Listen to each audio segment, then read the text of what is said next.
Hey YouTube, what's up? Great to see you again. My name's Kenton Steryous, and today we're going to be taking a look at how to shoot and edit and assemble a time lapse. Who doesn't like a time lapse?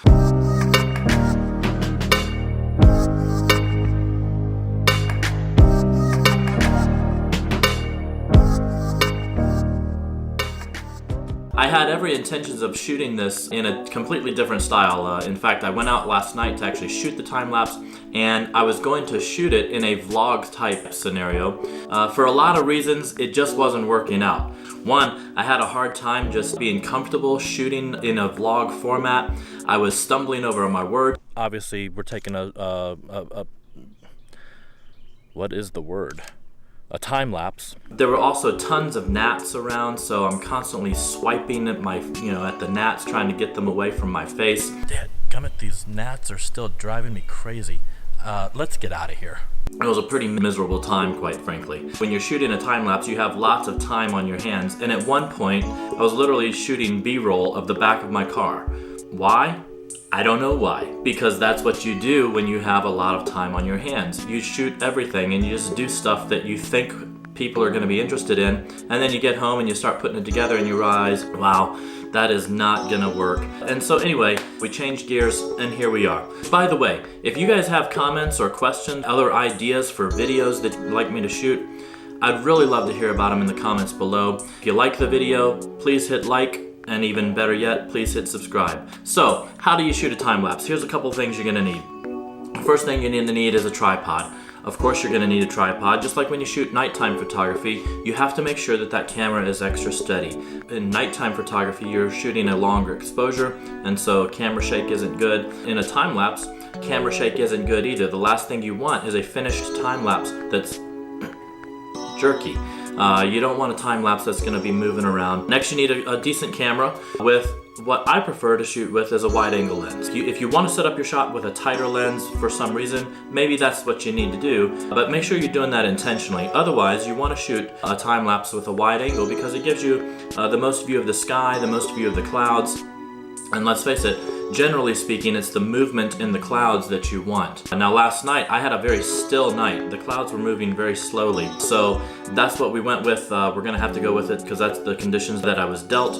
But generally speaking, you want a nice movement in your clouds, so you want to shoot with a wide angle. The next thing you need is some sort of app within your camera that'll assist you in taking a time lapse. So I shoot with the Sony app that's built into the camera. I think it's $9.99 on the App Store for Sony.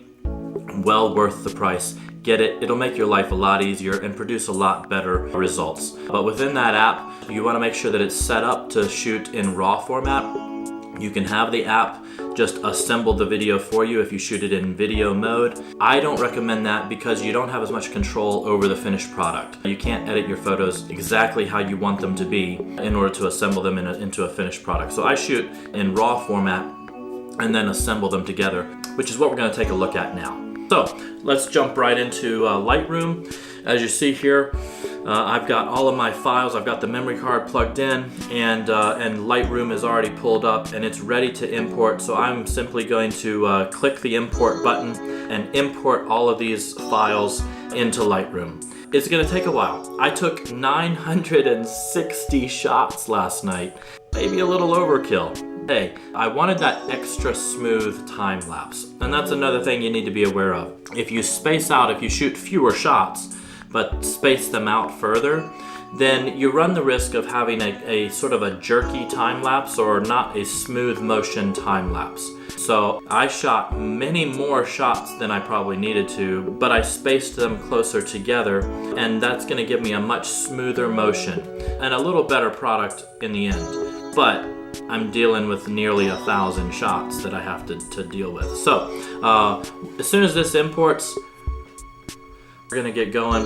The first thing I'm gonna do is I'm gonna edit it how I would normally edit one of my photos, okay? Forgetting that it's a time lapse, I'm just gonna edit this how I normally would. So I'm gonna kind of go through this part fast because this is my edit, this is my style, and you probably have your own style. So edit the photo however you want, whatever floats your boat. All right, so now that I've got it just like I want it, I go up to settings, I click on copy settings and I select all the settings that I want to copy, which is basically everything. Now I go back to my library by clicking up here on the top, switching back over to library, and then I'm gonna Command A to select all of the shots in here. And then I'm gonna actually go back to the first photo and Command click to deselect it. So now, every other shot that I didn't touch yet is now selected. In order to copy those settings to all of the other shots, click on Photo, and then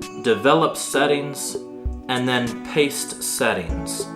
And that's going to paste the settings to all of the shots that I took. All right, now we've got all of our pictures edited the way we want them, and now it's time to export. We want to export them to a single folder location.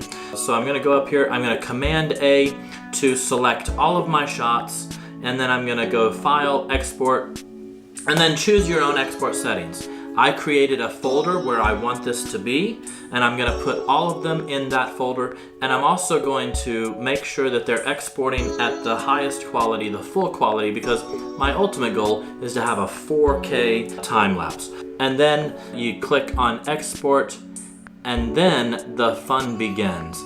It's 960 shots. It's going to take a while, so get comfortable. I'll see you in just a little bit.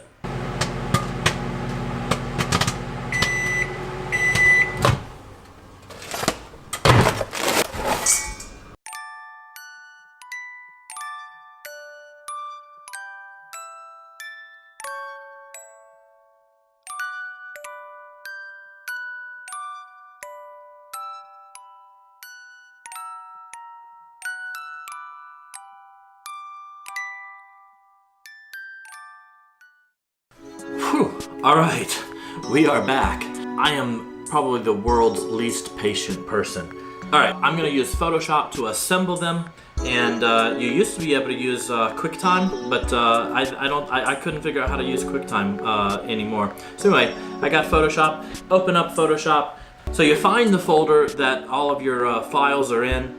You'll click on the first file in that folder, but before you click open, you want to go down to the lower left-hand corner, click on options, and select image sequence. You want to change the frame rate to whatever frame rate your project is going to be in. I'm making a YouTube tutorial, so mine's going to be in 24 frames a second, or 23.976 to be exact.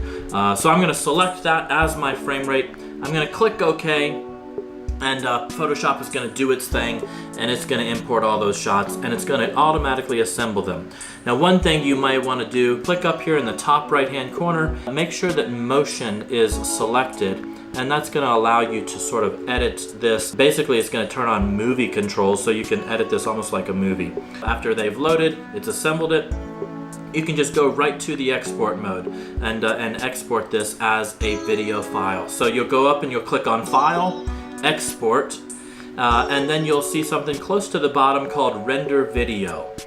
Click on the Render Video, and then it'll pull up some other settings that you can take a look at. I left the format as H.264. I left the preset as high quality. There are some other presets if you want to export this for YouTube. You can go ahead and just export it as YouTube 1080p, but I left it at H.264 and high quality because I wanted that 4K. The frame rate was already set previously.